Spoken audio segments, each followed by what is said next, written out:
I want you to be able to start making changes today.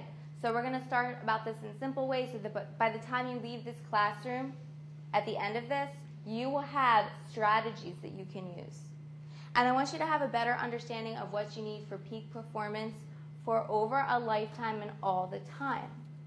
So when I'm talking about this, I'm not really interested in like weight loss, short-term weight loss or anything like that. I really want to focus on helping you guys to be healthy individuals. And I want to teach you how to eat and be active so that you can have maximum energy. You can have really peak performance. And this is just how your lifestyle is. So we're talking about lifestyle changes here. So let's start with food, the all-important 85%. What do I mean 85%? Well, research shows us that when people are trying to lose weight, maintain weight, optimize their health, the 85% of what determines that is what they eat, and the other 15% is activity. So given the 85% is a really big deal and a really easy area for us to change, I want to start there, okay? I want to mention there is no need for special diets. Advertisers, marketing genius, media people out there would like to have you believe that you need some sort of special diet. You need to have at least tried Atkins or The Zone or South Beach or whatever your diet of choice is, right? There's a new diet that comes out every day. There's like the 8-minute diet, the 5-minute diet, the only eat things that are brown diet, the soup diet, whatever it is. Just drink juice for a day. Forget about it. You don't need special diets, okay? I also want to go over this myth about this idea that energy is like something that you need caffeine for, you're going to get in a pill. That's what you really need. No, energy is found in food sources. If you are eating healthy foods, you are going to have the kind of energy you need to be at peak performance all the time. Energy is found in food. Follow 3 simple rules when you're eating, and this is really all you need to be happy and healthy in terms of your eating regimen and your diet, okay? And when I'm talking about diet, I don't mean a short-term thing. I mean, what are you eating on a regular basis? That's your diet, okay? So the first is eat a wide variety of foods and colors. So when you look on your plate, if you're just like a meat and potatoes kind of guy, you shouldn't be looking on your plate and just seeing something brown and something white and that's it. No. And the reason why is because, do you know what gives food its color? And I'm not talking about processed food like red dye number 4. I'm talking about like fruits and vegetables and all of the other foods that we eat that are whole foods. What makes a red pepper red? What makes an orange orange? What makes our broccoli green? Do you have any idea? Nutrients. Yeah, it's the different nutrients. So if you're eating a rainbow of colors, you're getting a lot of different kind of nutrients, and that's exactly what your body needs. So you need the different food groups. You need the different colors. That's going to help your body. I like for you to think about following an 80-20 plan. What do I mean by this? 80% of the time, I'd like for you to try to eat healthy. Make a solid attempt.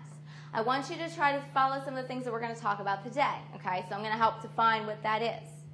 The other 20% of the time, eat whatever the hell you want. It doesn't really matter. People get so focused on trying to be perfect with what they eat 100% of the time. And all that does is set them up for destruction. If you like ice cream and you tell yourself, this is it, I need to put the Ben & Jerry's back in the freezer, I can never have it again, I'm going on a diet tomorrow. What's going to happen 2 weeks down the road? Yes, you are going to be like waist deep in the Ben & Jerry's, okay? You don't want to deprive yourself of things all the time. Otherwise, it just is going to make it so hard and so impossible and really unnecessary. If 80% of the time you're eating really good quality whole foods and the other 20% of the time, it's not going to have a negative impact on your health. You're going to be just fine, okay? So get rid of this whole idea of it has to be perfect. It's really not worth it. So however it is that you choose to do it, if you know that Saturday nights you like to go out with the guys, you like to have wings and beers, so the rest of the week you're going to eat really good, that's super, okay? Whatever it is that you need to do to be able to enjoy your life and then maintain your health the rest of the time. So 80-20, okay, not 100%. And minimize your processed food consumption. This is really important, and we're going to talk about this today to help you understand what I mean by that. But if you're eating the majority of your foods from whole foods and not from processed, chemically man-made foods, it is going to significantly improve your health, and you will lose weight without even trying.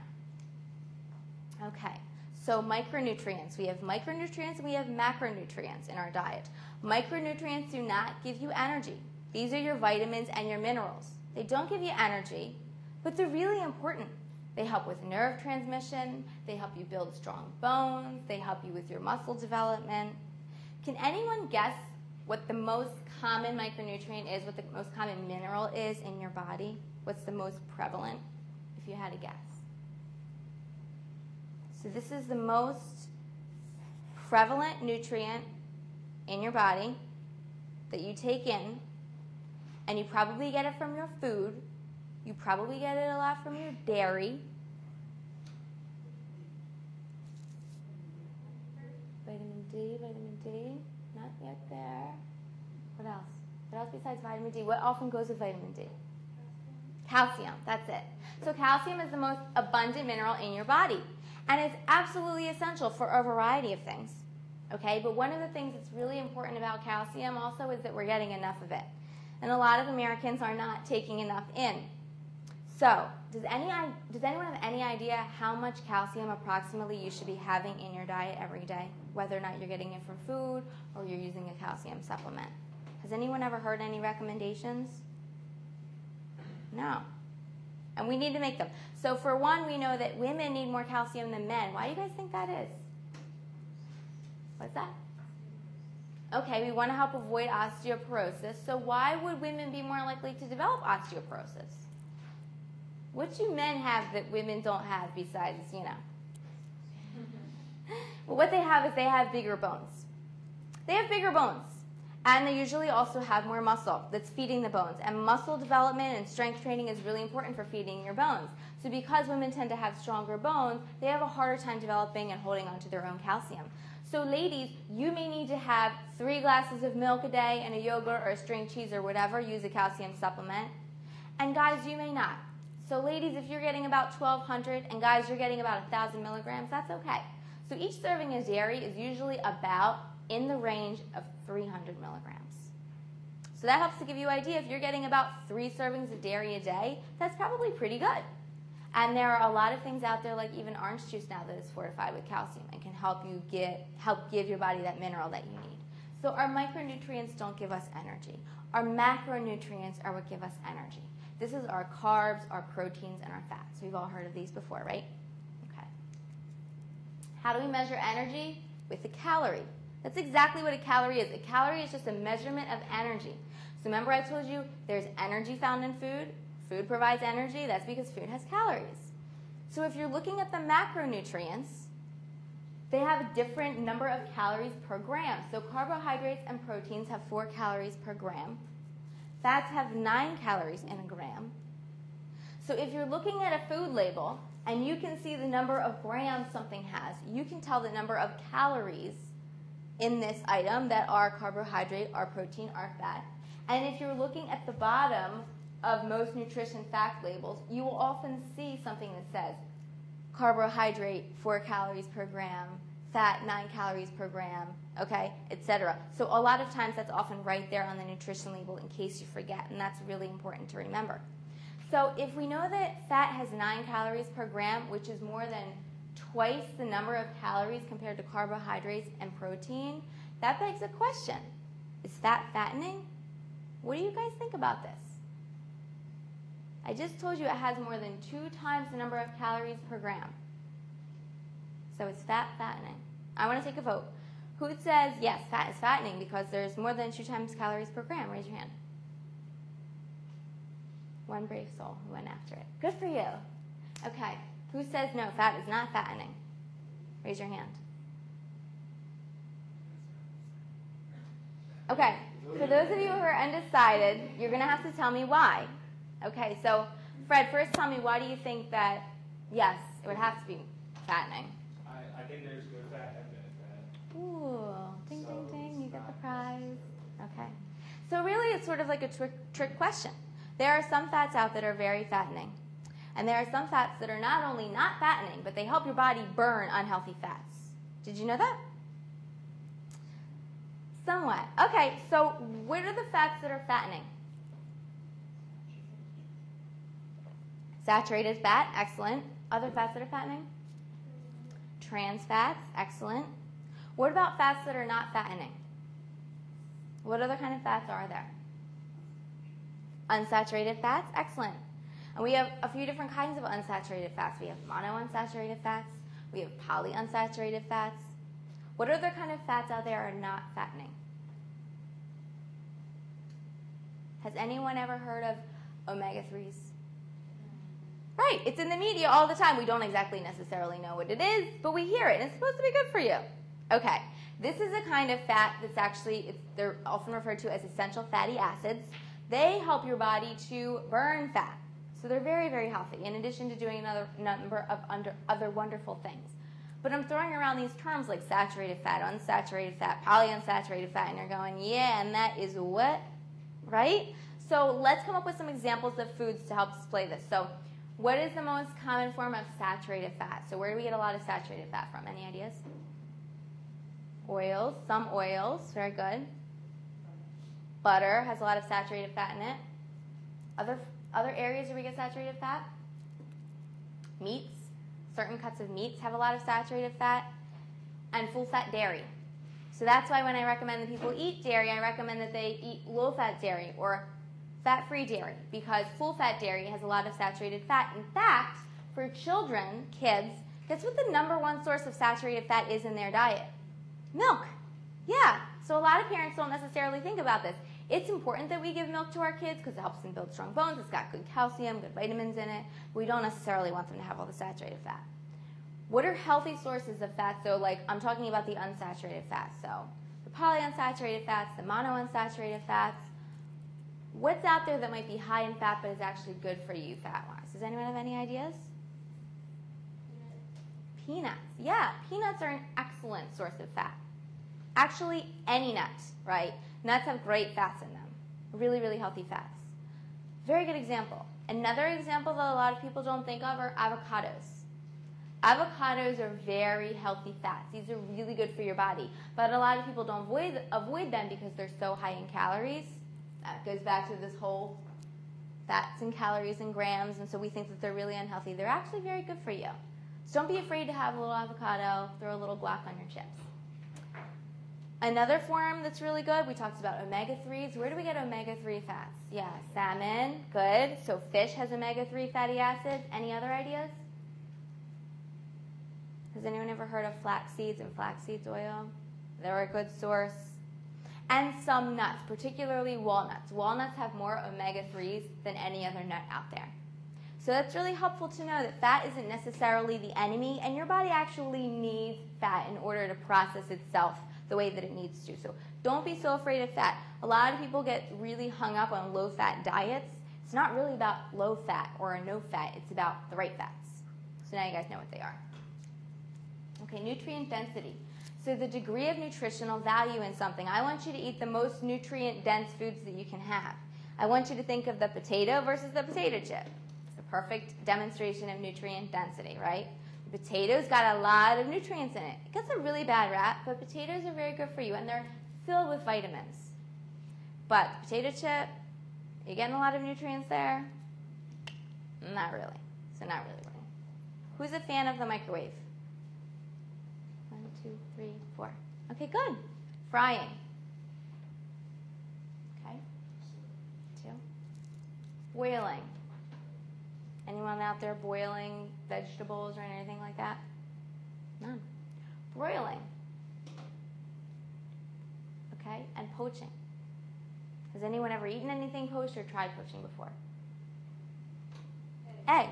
Okay, good. Yes, so a lot of people are familiar with poached eggs. Well, let's talk about the differences here. So we had about the same number of people go for microwave and broiling. We had really no one for boiling. We didn't really have out there for poaching either. So let's talk about each one. Microwaving. A lot of people don't want to microwave their foods. They think that it's really bad. There's some old myths out there. Let me tell you, the microwave is a really wonderful thing. It helps you quickly cook your food, right? It helps you to cook your food easily. And if you're not microwaving something until it's wilted down to nothing, you're going to maintain your nutrients. It's actually a really fast way of steaming your food. So especially if you're doing vegetables and you don't necessarily have a steamer, take your frozen vegetables, dump them in a dish, stick a lid on it, stick it in the microwave. You just got yourself some steamed vegetables. It's really easy and fast. So it's really a very good thing.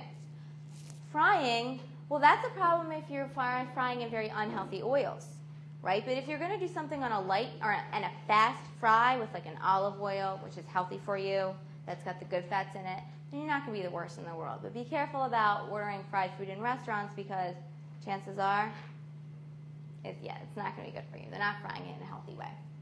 Boiling, nobody chose. And boiling is difficult because a lot of times boiling strips away all of the nutrients in our food, so we don't love that so much. But if you do a fast boil of, say, some vegetables, and then you quick toss it in some cold water to stop the process, it's going to give you about the same results as if you would have just microwaved it and steamed it in the first place. So it's not so bad. Broiling, we had a lot of people vote for broiling. And broiling is something that a lot of times, especially in magazines, they're like, oh, if you're going to go out to a restaurant and you see that your fish is grilled or broiled, you know that it's going to be good for you. But broiled doesn't necessarily always mean healthy. So when you're broiling at home, you're probably pretty good because you're probably using healthier ingredients or you're using less of whatever it is. What do you think they're broiling your food in most times when you order at a restaurant, though? What do you think? I see this orange roughy on the menu. It's broiled. That must be healthy. I'll take it. And then you get your dish, and it's probably floating in butter. Yeah. So if you're at a restaurant and you want something broiled and you want it to be in a healthy way, say, can you please broil my fish in olive oil? Or can you please broil my fish in a marinade and not necessarily butter? It's a very small change that makes a really big difference.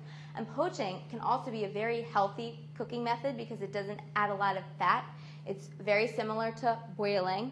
It's a little bit of less of a temperature, and you're not necessarily going to be in there as much. It's a great way to add flavor, but you don't want to keep something in there forever. Bottom line is, less and quick is always more. That helps you preserve your nutrients. So when you're thinking about how something is cooked, look, when you make your broccoli and it comes out of the dish, it should still be green. It shouldn't have turned like olivey green, getting into the brown territory. Someone hands you a vegetable and it's all limp and like not the color it's supposed to be, it means that there really are not any nutrients left in it. You just got rid of all of them.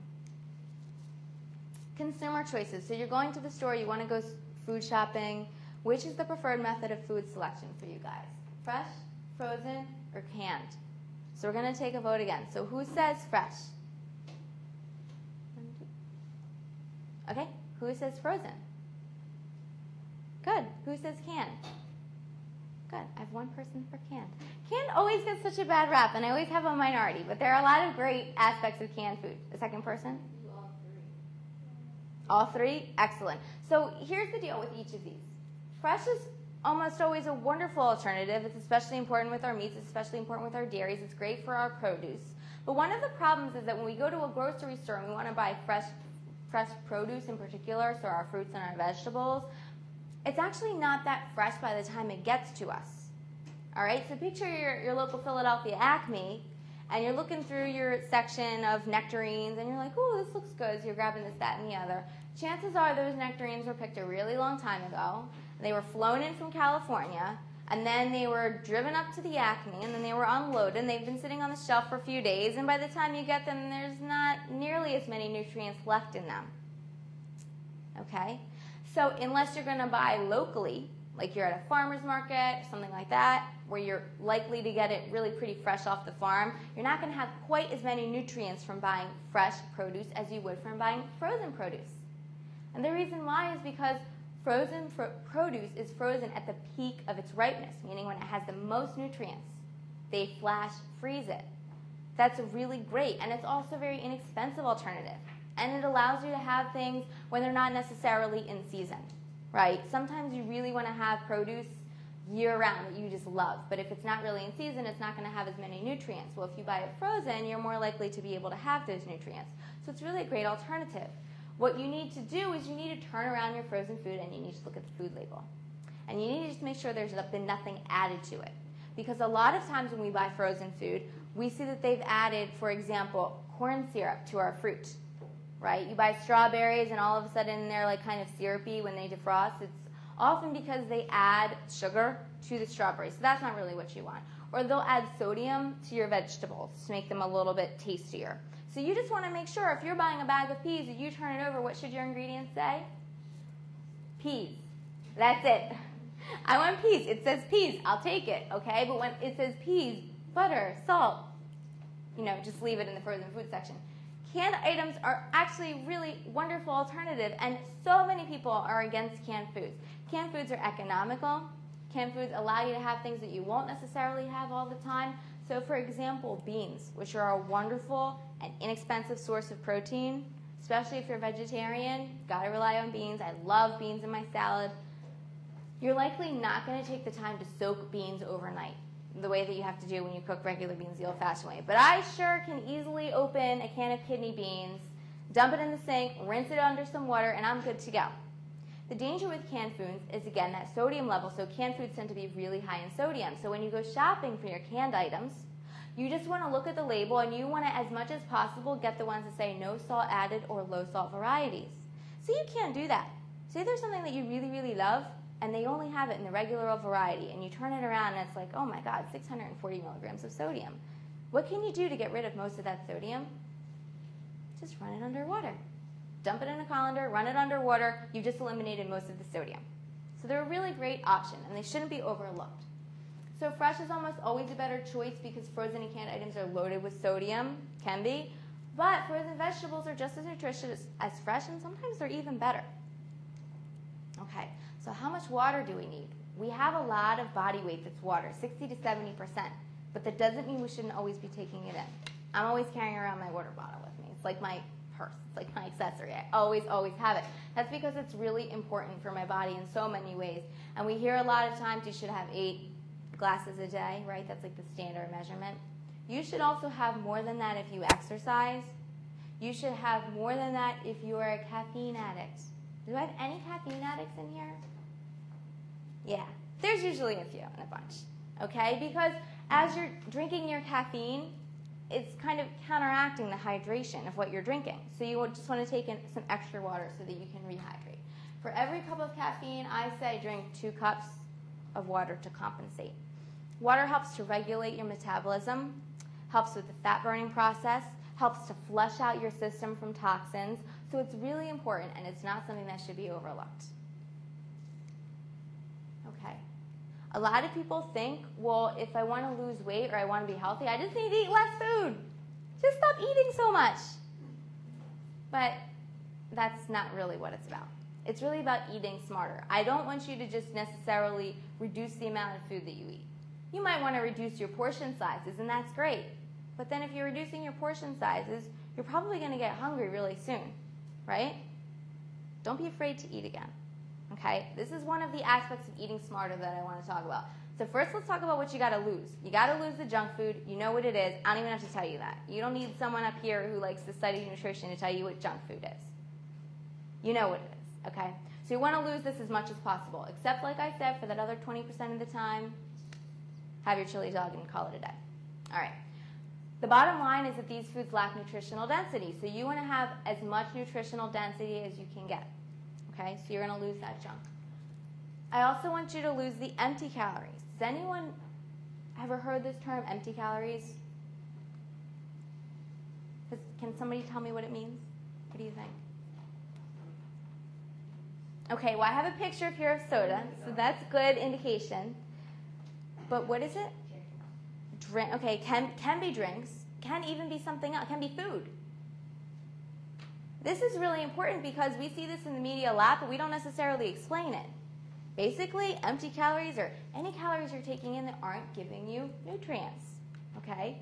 So they're not really going to give you any nutritional value, but chances are they're going to add to your waistline. Most of the time, this happens in the form of drinks. So many people consume an entire day's worth of calories from their drinks. An entire day's worth.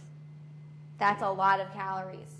It's really easy to do, especially if you're a soda drinker. It can add up really fast. But what's happening is that they're drinking and drinking and drinking. It's not making them full. So they're not offsetting the calories that they're taking in from their drinks with less food. Translation is weight gain, okay? So what are a few simple, small things you can do? Next time you're at Starbucks, switch to skim milk in your latte and skip the whipped cream. You are going to save yourself a ton of empty calories. With soda and iced tea, try to avoid it. Or make your own iced tea from a natural tea bag. If you have to, you can't live without your soda. You can't live without your sweetened tea. Try diet and limit the amount of diet soda. There has been a lot of research lately that shows that even diet soda can lead to weight gain or can lead to other health problems. Why do you think that that is if it doesn't have any calories in it? Why would we be worried about diet drinks? Okay, so they have artificial sweeteners, and there's a lot of research up in the air about that. Good. And what happens as a result of those artificial sweeteners is, number one, they leach calcium from our bones. And remember, we said earlier, calcium was the most abundant and important mineral that you've got going on. You're getting rid of that. And number two, they give you that really sweet taste in your mouth. It makes your body keep craving sweet. So you're more likely to have other sweet drinks, or you're more likely to have other sweet and sugary foods that are going to end up adding to your waistline. Alcohol. Limit your intake and opt for lighter drinks. And I don't just mean getting the light beer instead of the regular beer. I literally mean lighter drinks. So if you're looking at a vodka, which is clear, versus a strawberry daiquiri, which is loaded with all sorts of different stuff, or any sort of like a Long Island iced tea, which has many different forms of alcohol in it, and you can see the dark color. What happens when we have lighter drinks is that these lighter drinks usually have less sugars in them, and they usually also have less calories in them. So there's a huge difference between ordering a Long Island iced tea and ordering a vodka and tonic with lime. Tons and tons of calories can be saved just by going lighter, okay? And juice is loaded with sugar. It is one of the number one forms of sugar for kids, even with the sugary cereals, because we keep pumping them with juice. Most times we're not giving them 100% fruit juice. So if you want to have juice, make sure it's 100% juice and limit the amount that you have per day to no more than like 1 or 2 cups. And when I say a cup, I literally mean a cup. A cup is only like this much. It's not like the tall glass of orange juice that you get when you go out to, a restaurant or whatever. Forget about it. Okay. So why don't they fill us up? I just said the drinks fill us up and up and up, but we don't necessarily, eat any less. Like, we just keep drinking and we don't necessarily feel full. Well, most of that's because of an ingredient called high fructose corn syrup. You've seen this on nutrition labels? Yes? Yes, I see some head nods. Okay, good. Let's talk about what high fructose corn syrup is. Okay. So basically it's a man-made sweetener. It is cheaper to produce than sugar. That's why food manufacturers like it just so much. And it's everywhere. It's in cereals, it's in pasta sauces, it's in drinks. So I'm not just talking about what's in your soda. I'm talking about generally what is in your food, and high fructose corn syrup is a very dangerous ingredient. This came about in the 1970s. That's when food manufacturers discovered it. They realized it was cheaper to produce than sugar, it is easier to harvest than sugar, and it makes the foods taste really, really great. And as Americans, we have a real sweet tooth. So there are a lot of things in America that are much sweeter than if you were to have the same item from the same manufacturer over in another country. It's not necessarily going to be as sweet. High fructose corn syrup can make things really, really sweet. Okay, well, what's the big deal? Well, there's 2 things going on here. One is the corn syrup itself, the glucose. It's really not a big deal. You're going to use that up for energy. I'm not really worried about that. It's the fructose that I'm worried about. And I am not talking about the same kind of fructose that you get from your fruit.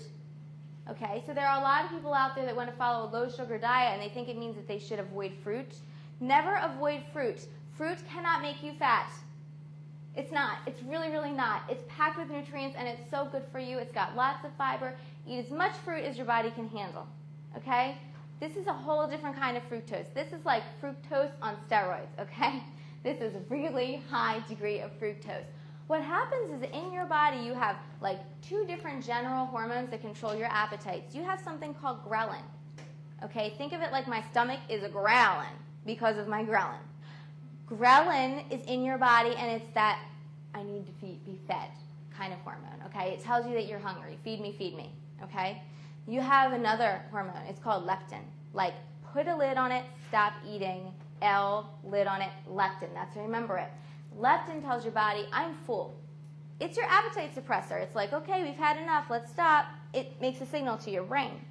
Well, what happens is that when you eat foods with high fructose corn syrup in them, or drinks that have high fructose corn syrup in them, it affects your leptin receptor, meaning that your body doesn't really get that natural urge to stop, to stop eating, to stop drinking. It shuts it off. It literally shuts off your hunger appetite control switch. So your parents' generation, where they were making Coca-Cola with real sugar and not high fructose corn syrup, if they would have had like just a regular sized Coke like this, it probably would have made them kind of full because of the natural sugars in them. And they wouldn't have been able to have that and still have as much food. But now we can have these huge big gulps of soda and we don't ever feel full. And that's because of high fructose corn syrup. So it's a very powerful ingredient. So how much of this stuff are we consuming? Well, the last time it was measured was in the late 1990s. In 1970, we had about 1/2 pound per person per year, and on average in the late 90s, 62 pounds per person per year. That's a lot. So that is about an extra 228 calories a day. All right, so how do we avoid it? Well, we read labels, that's all it is. And I'm not asking people to look at nutrition labels and try to figure out what all those numbers are, because you know what? That's really not that helpful for you guys. When I look at a nutrition label, I look at what comes after the numbers. So the writing at the bottom that has the ingredients, that is the most important way that you can tell whether or not this is a food that's healthy for you. So if you're looking at that label and you see that it has high fructose corn syrup, you need to think about eating this food or not. If it only has 1 or 2 grams of sugar, it's probably okay. It's going to be lower on the list. It's not a big deal. But if this is a food that says it has 8 grams or more of sugar and it's got high fructose corn syrup, walk away. Personally, I do not eat anything with high fructose corn syrup on it. It is like taking an IV of fat and putting it right on your gut. You just keep going and going and going. It is very unhealthy, and most of it forms around the abdominal section because of the high amount of sugar. And that can have a direct impact on your risk for heart disease. So high fructose corn syrup is not a joke, and it's in a lot of places. And you owe it to yourself to check out your labels and look for options that don't have high fructose corn syrup, and there are many out there.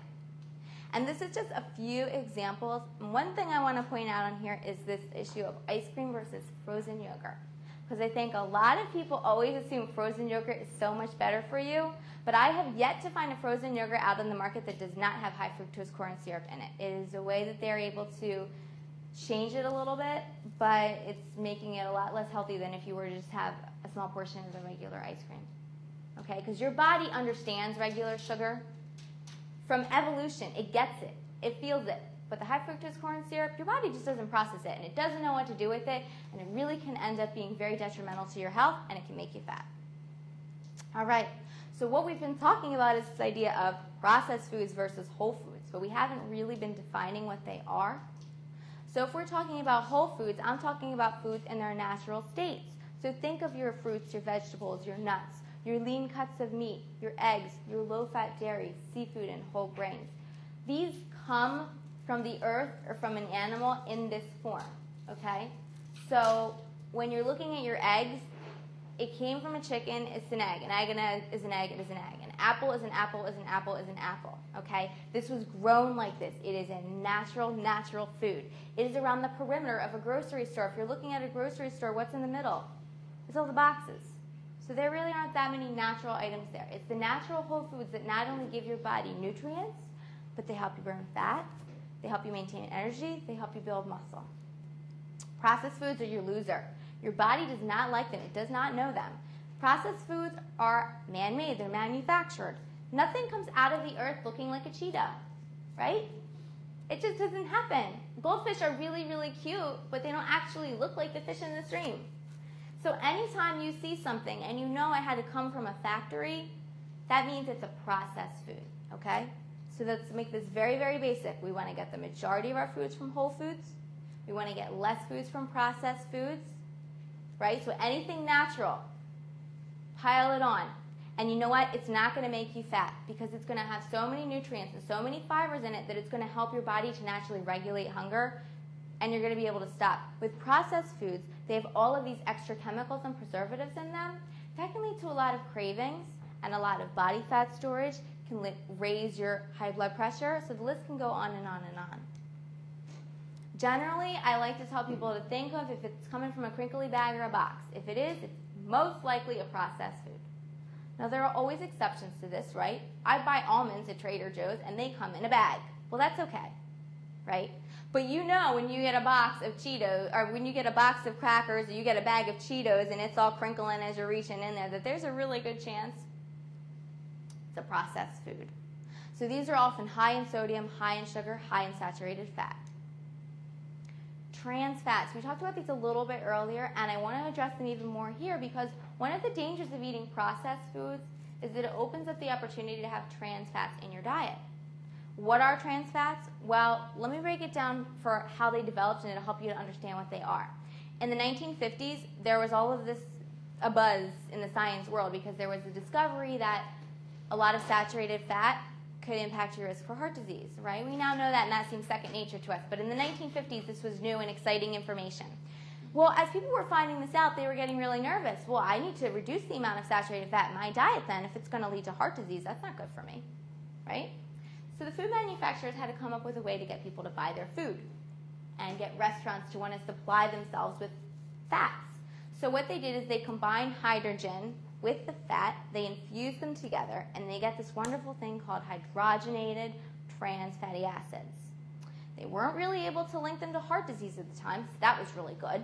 When they put them in their food, it allowed them to reduce the amount of saturated fat in their food, so that was really great too. And things tasted really, really good. So this is a wonderful discovery for the food manufacturers. Well, what's the big deal?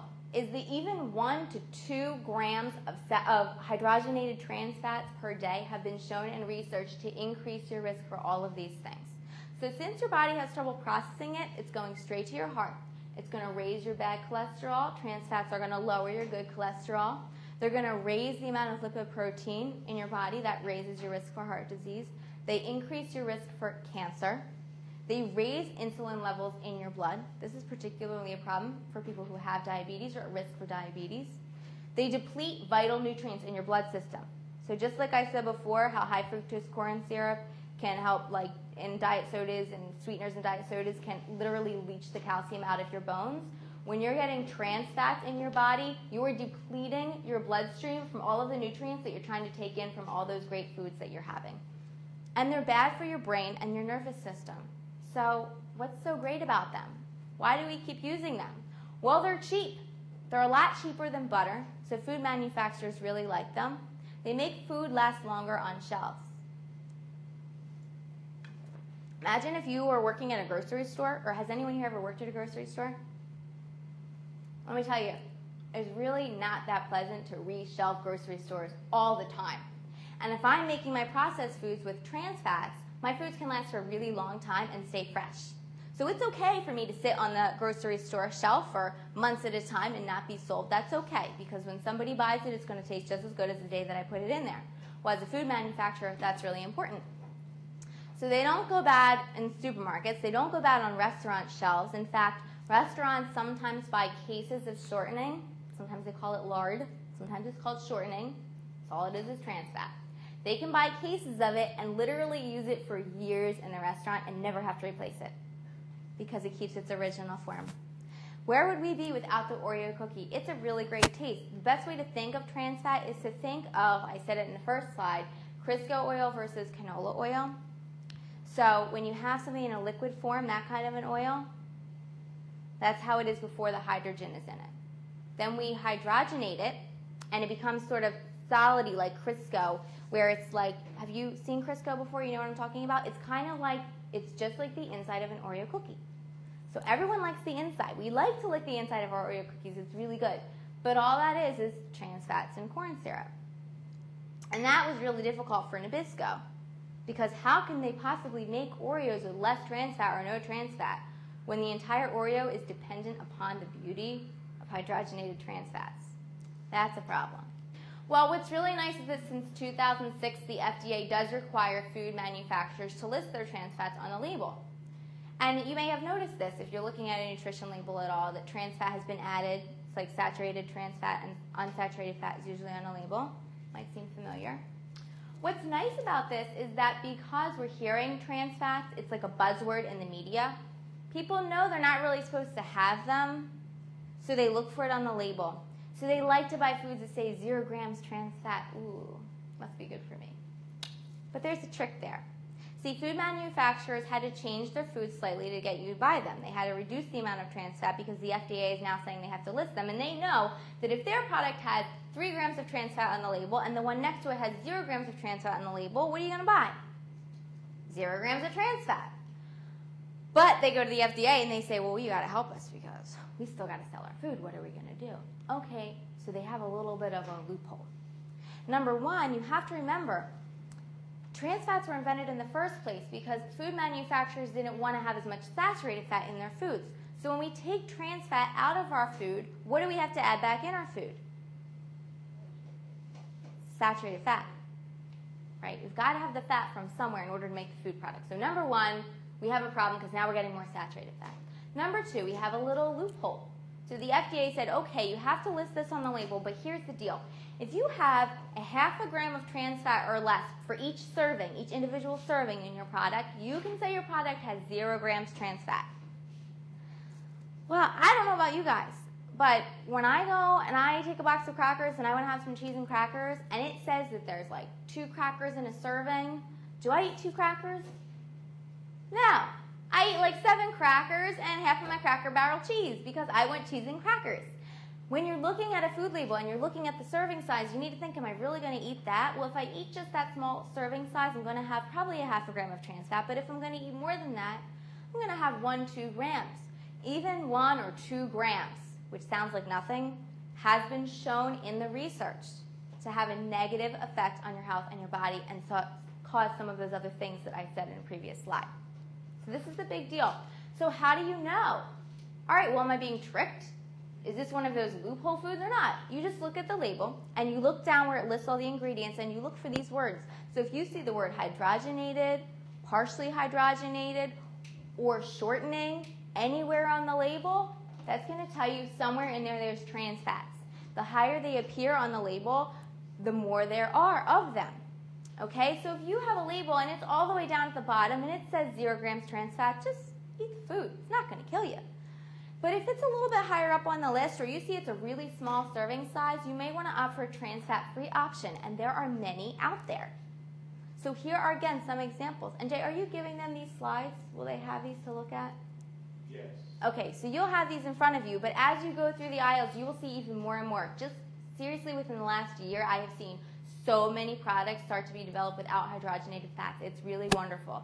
However, be careful because you will look at the labels and it will not say hydrogenated fat. It will not say partially hydrogenated fat. But if you're seeing a lot of words like palm oil or kernel oil or palm oil with kernel or coconut oil, has anyone seen any of these oils on any of the things that they're eating?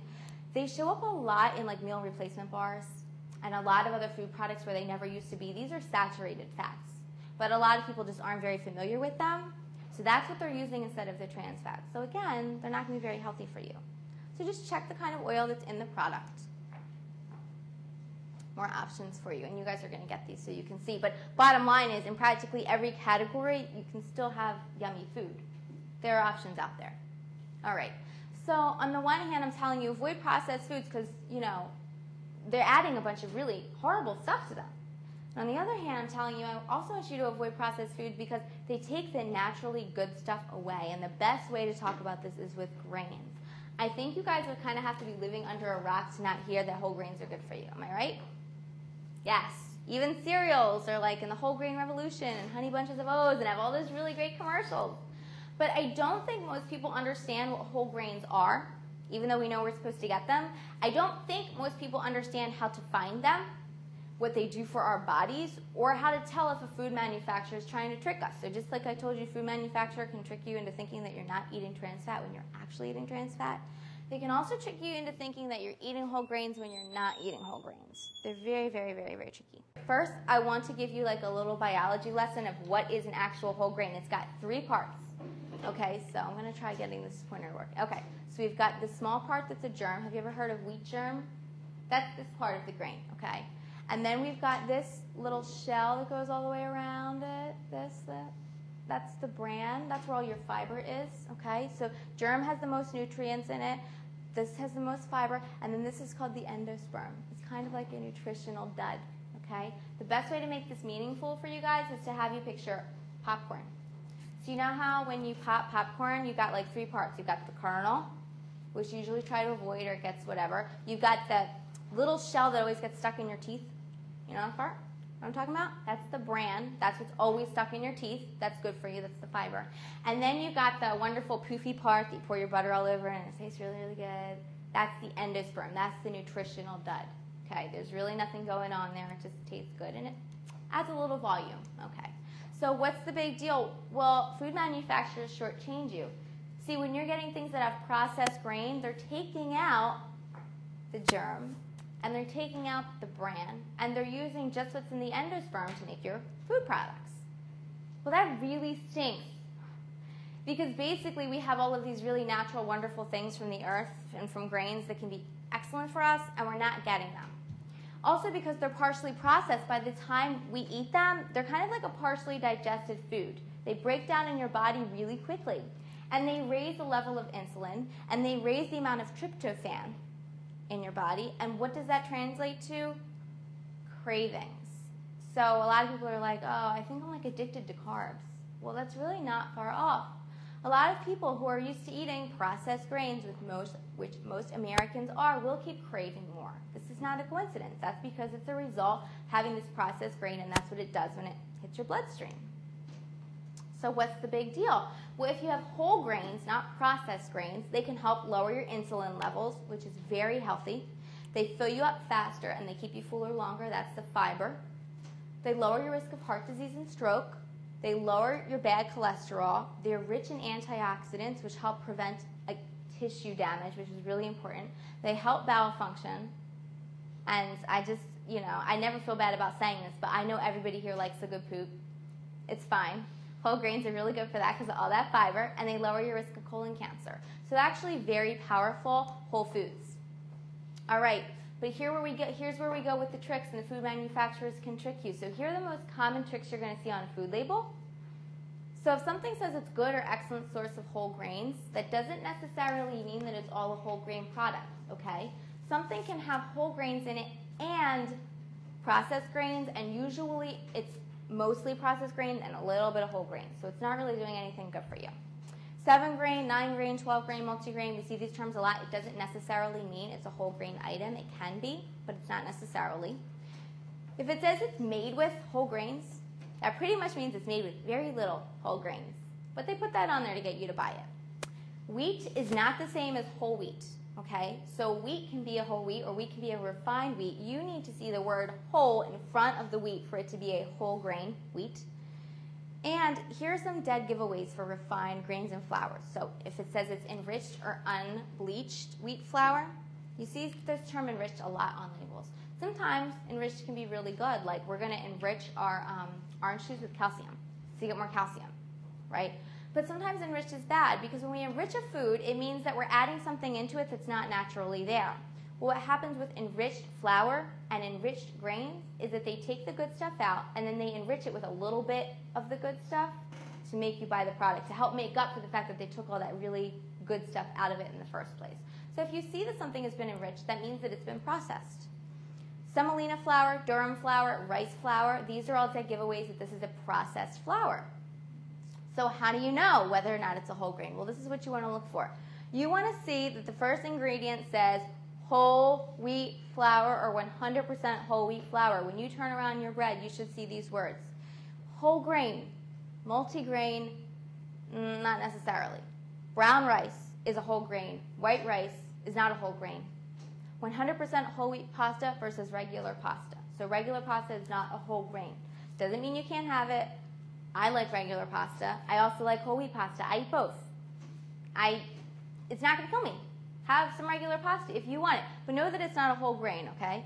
And unbromated is another way of saying unprocessed, and it's starting to show up a lot on labels now, even though a lot of people don't know what it means. I want you to know what it means, so if you see it, you know that means it's good for you, okay? So unbromated is a good thing. Other grains to look for. I already told you popcorn was a whole grain, and a lot of people don't think about that. Here are some additional whole grains that are out there and available to you. And for those of you who aren't familiar with this, because a lot of people look at this and they say, what the heck is this? This is called quinoa. Quinoa is a whole grain that's really, really good. It's a little bit chewy. It almost tastes like halfway between a rice and a pasta. And it's got more protein than any other whole grain out there. It's delicious. It's really easy. It's fast cooking. You should try it. It's really good. Okay. So simple solutions. Get out of your comfort zone. Try to adopt the idea of making really small changes. Even if you eat the same food, say I were to line all the food that I eat up on this table in one day. If I were to eat that food in 3 square meals, it would affect my body very differently than if I were to eat it in 5 or 6 smaller meals throughout the day. Okay? If you eat something every 2 to 3 hours, you're going to naturally keep your energy levels up. That gives you that peak performance. You're going to reduce the number of cravings that you have, which is really, really great. And you're going to be able to control your food. Well, this is all really powerful. At the same time, you're going to be increasing your metabolism. Did you know that each time you eat, you fire up your metabolism? And that 10% of the calories you use in a day, you use just by eating your food. Just the process of digesting your food, metabolizing your food uses up a lot of calories.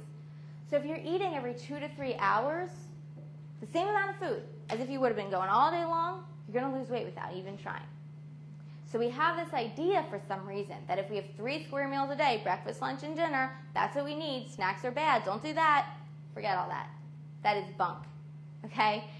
Eat every 2 to 3 hours. If you're hungry, eat something.